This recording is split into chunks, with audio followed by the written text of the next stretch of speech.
Hello दोस्तों, आप सभी को गुलाब जामुन जैसी मीठी मीठी नमस्कार और उसी के साथ आप लोगों का स्वागत है मार्केट के पैचअप या ब्रेकअप शो में। आई होप कि सबका जुलाई मंथ जो निकला है वो काफी अच्छा गया होगा।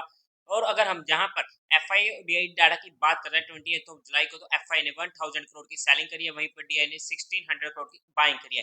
नेट में ओवरऑल में फिगर पॉजिटिव साइड दिखा है। इसी के साथ साथ अगर हम इंपोर्टेंट स्टॉक्स को डिस्कस करने की कोशिश करते हैं, तो सबसे पहले हमारे पास स्टॉक आने वाला है एचडीएफसी बैंक का। अगर हम इसकी इंपॉर्टेंट सपोर्ट की बात करते हैं, तो इमीडिएट अपनी 50 की मूविंग एवरेज पर खड़ा है, तो हमारे नोटिस में रह सकता है। और इसकी मेजर जो इंपॉर्टेंट सपोर्ट निकल कर आती है 1630 के पास की, हमें यहाँ पर देखने को मिल रही है। तो यहाँ पर ये हमारे लिए शॉर्ट टर्म का कैंडिडेट बन जाता है, जहाँ पर हमारा स्टॉक लॉस 3 से 4% का होना चाहिए। और अब ये इंपॉर्टेंट स्टॉक हो जाएगा निफ्टी और बैंक निफ्टी को लीड करने के लिए, तो इस स्टॉक पर हमारा स्पेशल ध्यान होना चाहिए, बिकॉज ये अब मार्केट की डायरेक्शन को भी तय करने वाला स्टॉक होगा। सेकंड स्टॉक हमारे पास होने वाला है कमिंस इंडिया, जो नया ब्रेकआउट देने की कगार पर है, जिसका ब्रेकआउट होता है 1955 के ऊपर का, हमारे लिए शॉर्ट टर्म का कैंडिडेट बन सकता है। अपनी इंपोर्टेंस फोर्सेस ने बाउंस किया है फ्राइडे के दिन। मेजर स्पोर्ट की अगर हम बात करते हैं, तो 1837 की निकल कर आती है। अगर आप चेक करोगे तो यहाँ से ये लगातार अपनी 20 की मूविंग एवरेज पर रिस्पेक्ट करने की कोशिश कर रहा है, और मोर स्ट्रेंथ वाला स्टॉक होने वाला है। नेक्स्ट स्टॉक होने वाला है हमारे पास टीडी पावर। प्योरली और प्योरली ट्रेडिंग परस्पेक्टिव ये हमारे लिए मंडे के दिन नोटिस में रह सकता है। अगर ये कभी भी ये स्टॉक 262 के लेवल को क्रॉस करता है, तो हमें 265 और 268 तक के टारगेट देखने को मिल सकते हैं। इंपोर्टेंट स्पॉट इसमें हमें मिलेगी 248 के पास की। नेक्स्ट स्टॉक हमारे पास होने वाला है HAL, यानी कि हिंदुस्तान एरोनॉटिक्स। अगर हम इस स्टॉक की बात करते हैं, ये भी अपना ब्रेकआउट देने की कगार पर है, बट अभी तक हमें वॉल्यूम्स इतने ज्यादा देखने को नहीं मिले हैं। 3930 के ऊपर हमें इसमें ब्रेकआउट देखने को मिलेगा। और उसी के साथ साथ अगर हम स्टॉक की इंपोर्टेंट स्पोर्ट की बात करते हैं, तो इसने भी फ्राइडे के दिन इंपोर्टेंटली अपनी स्पोर्ट से बाउंस किया है। आप लोग इस स्टॉक को भी चेकआउट कर सकते हो। बार बार ये 20 की मूविंग एवरेज से सपोर्ट पकड़ रहा है, और वहां पर अब ये थोड़ा सा फ्लैट बेस के पैटर्न में फंसा है। कभी भी ये निकलता है तो हमारे लिए इंपॉर्टेंट हो जाएगा किसी भी साइड। आप लोग चेकआउट कर सकते हो। यहाँ पर मैंने फ्लैट बेस का इसका बना दिया है। जैसे ही किसी भी साइड को अगर निकलता है, तो हमारे लिए नोटिस में रहेगा। ये स्टॉक किसी भी साइड का हमें ब्रेकआउट या ब्रेकआउट देखने को मिल सकता है। मोस्टली चांसेस है ब्रेकआउट के, तो हमारे लिए स्टडी पर्पस नोटिस में रह सकता है। लेकिन हमारे यहाँ पे जितने भी स्टॉक डिस्कस हुए, वो सिर्फ एजुकेशन, लर्निंग और केस स्टडी पर्सपेक्टिव हुए, जहाँ पर किसी भी तरीके कोई भी इन्वेस्टमेंट की टिप या एडवाइस नहीं दी गई है। जहाँ पर हम चीजों को सीखने की कोशिश करते हैं, और उसी बेस पर हमने यहाँ पर चीजें डिस्कशन करी है। फिर भी अगर आप लोगों को इन्वेस्टमेंट या ट्रेडिंग करनी है, तो एक बार अपने फाइनेंशियल एडवाइजर से पूछ कर ही काम कीजिएगा। उसी के साथ साथ आप लोग हमारा टेलीग्राम चैनल भी ज्वाइन कर सकते हो। टेलीग्राम चैनल का लिंक भी आपको डिस्क्रिप्शन में मिल जाएगा, या फिर आप direct market love fair search करके वहां से भी ज्वाइन कर सकते हो। और उसी के साथ साथ अगर आप लोगों को म्यूचुअल फंड में या इंश्योरेंस सेगमेंट में कोई भी हेल्प चाहिए, तो आपको डिस्क्रिप्शन में मेरा नंबर मिल जाएगा, आप मुझसे कांटेक्ट कर सकते हैं। आपकी क्वेरी को जल्दी से जल्दी सॉल्व कर दिया जाएगा। अब अगर हम बात करते हैं फ्राइडे के दिन मार्केट की, तो उस दिन हम लाइव भी आए थे, लेकिन हमारी जो बात हुई थी ये थी हमारी इंपोर्टेंट स्पोर्ट, जहां पर मार्केट आती है और हमें मौका मिलता है, और हमें इमीडिएट 50 पॉइंट की मूव मिल चुकी थी।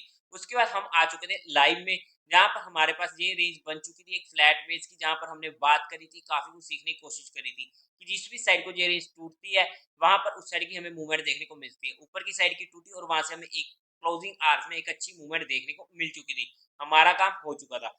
और उसी के साथ अब अगर हम कल के दिन मार्केट की बात करते हैं, तो जैसे ये लेवल क्रॉस होता है हमारे लिए, तो वहां पर ये हमारे लिए इन नोटिस में आ जाएगा। ऊपर के लेवल्स खुल जाएंगे, जहां से अगर इसके ऊपर जाती है और 15 मिनट भी मार्केट सस्टेन करती है, तो वहां पर हमें ऊपर की साइड की मूवमेंट देखने को मिल सकती है, तो हमारे लिए नोटिस में रहने वाला है। एक वीक रेजिस्टेंस ये होने वाला है। अगर निकलता है तो अंडर एस्टिमेट मत कीजिएगा इस चीज को। और उसी के साथ साथ अगर हम इंपोर्टेंट स्पोर्ट की बात करते हैं, तो वो हमारे पास आने वाली है ये इमीडिएट स्पोर्ट, जो 19,560 के पास के, ये हमारे पास इंपोर्टेंट स्पोर्ट होने वाली है कल के लिए। मेजर स्पोर्ट तो हमें मिलेगी 90,500 की।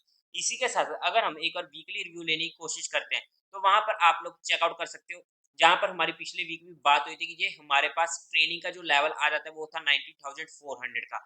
अब वो फिर से ऊपर आ चुके हैं, और वॉलेटिलिटी वाला वीक रहने की उम्मीद थी, और वैसा ही हमें देखने को मिला है। और अब हमारे पास जो इसकी 50 की मूविंग एवरेज आ चुकी है, सॉरी 20 की, वो आ चुकी है 90,533 की।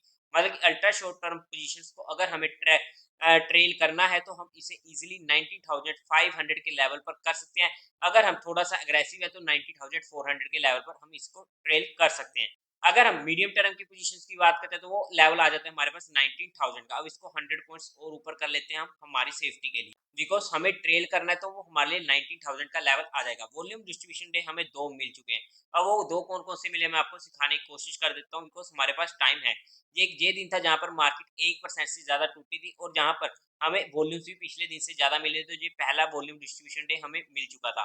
उसके बाद सेकंड जो वॉल्यूम डिस्ट्रीब्यूशन डे मिला था वो हमें मिला था यहाँ पे, जहाँ पे ये था हमारी कैंडल जहाँ पर मार्केट आधे % से ज़्यादा टूटी थी और उसके जो वॉल्यूम्स थे पिछले दिन से ज़्यादा के थे। मतलब कि हमें 2 वॉल्यूम डिस्ट्रीब्यूशन मिल चुके हैं, तो इस चीज़ को हमें समझना पड़ेगा। लेकिन अभी भी हमें मार्केट में घबराने की बात नहीं है बिकॉज़ मार्केट अभी भी अपनी 20 और 50 की मूविंग एवरेज के ऊपर है। अगर थर्ड वॉल्यूम डिस्ट्रीब्यूशन डे हमें मिलता है तब हम थोड़ा-सा देखेंगे मार्केट में हमें कैसे सिनेरियो बदलता है, तो वो हम उसके अकॉर्डिंग बदलेंगे। लेकिन अभी तक हमारे लिए कोई भी दिक्कत नहीं है और ये हमारे लिए इम्पोर्टेंट होने वाली है जहाँ पर हमारे पास बास्केट बाइंग का मौका मिलेगा। और उसी के साथ-साथ अगर हम बैंक निफ्टी की बात कर लेते हैं, तो बैंक निफ्टी में इमीडिएट इसने 20 की मूविंग एवरेज को ब्रीच करने की कोशिश करी है, लेकिन अभी भी बैंक निफ्टी स्ट्रेंथ शो कर रहा है। 2 दिन की दिक्कत से हमें टेंशन नहीं होनी चाहिए, अपनी 20 की मूविंग एवरेज को टच ही किया है। मेजर सपोर्ट इसमें हमें मिलेगी 44,500 की, जहाँ पर ये हमारे लिए इंपॉर्टेंट नोटिस में रहेगा। और अगर बात और इमीडिएटली भी ये जहाँ से बाउंस करना चाहे तो कर सकते हैं। एचडीएफसी बैंक पर नज़र रखिएगा, वो आपको काफ़ी ज़्यादा इंडिकेशन दे देगा। और उसी के साथ-साथ देवी और सज्जनों, उम्मीद है आप लोगों को ये वीडियो अच्छी लगी होगी, तो इस वीडियो को लाइक कीजिएगा, शेयर कीजिएगा और साथ ही साथ चैनल को सब्सक्राइब करें। हर हर महादेव।